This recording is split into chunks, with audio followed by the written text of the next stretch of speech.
આ ન્યૂઝના પ્રાયોજક છે tattoo and nail studio. અમારું સરનામું છે ઓમ બિઝનેસ પ્લાઝા, સર્કિટ હાઉસની સામે, હાલર રોડ, વલસાડ.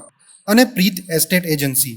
ફ્લેટ, બંગલો, પ્લોટ, વાડી, ફાર્મ હાઉસ, ફેક્ટરી તેમજ ઓફિસના લે વેચ માટે અથવા ભાડા માટે સંપર્ક કરો. દમણના તનિષ્કા જ્વેલર શોપમાં તસ્કરો ત્રાટક્યા. અંદાજિત 1.40 કરોડના સોના ચાંદીના દાગીના ચોરી કરી ફરાર થયા.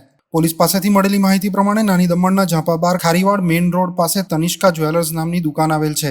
મંગળવારની મોડી રાત્રે 2 વાગ્યા પછીના કોઈ અરસામાં ભારે વરસતા વરસાદ વચ્ચે અજાણ્યા 3 થી 4 જેટલા ધાડપાડુઓ દુકાનની પાછળ તરફની દિવાલમાં બોકારું પાડી અંદર પ્રવેશ્યા હતા અને ગણતરીની મિનિટોમાં જ દુકાનના શોકેસમાં મૂકેલા સોનાના દાગીનાની ચોરી કરી ત્યાંથી ફરાર થઈ ગયા હતા. ઘટનાની જાણ સવારે દુકાનદાર દુકાને પહોંચ્યા બાદ દુકાન ખોલી અંદર પ્રવેશતા દુકાન ખાલીખમ જોવા મળી હતી.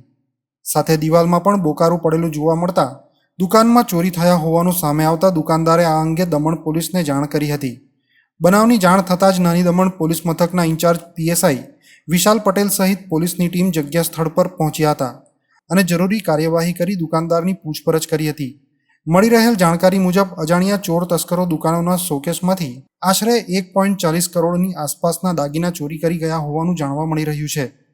જ્યારે દુકાનની અંદર બનાવેલા લોકરમાં રાખવામાં આવેલ દાગીના અકબંધ હોવાનું દુકાનદારે પોલીસને જણાવ્યું છે.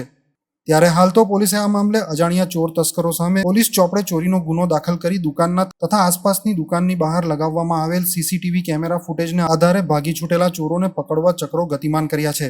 ત્યારે વરસાદની ઋતુ શરૂ થઈ જવાની સાથે પ્રદેશના વિવિધ વિસ્તારોમાં ચોર તસ્કરો સક્રિય થઈ જવા પામ્યા છે. ત્યારે દમણ પોલીસે દિવસે અને ખાસ કરીને રાત્રિના થઈ રહેલા પેટ્રોલિંગ કાર્યમાં વધારો કરે તેવી દુકાનદારો અને વેપારી ભાઈઓ દ્વારા માંગ કરવામાં આવી છે.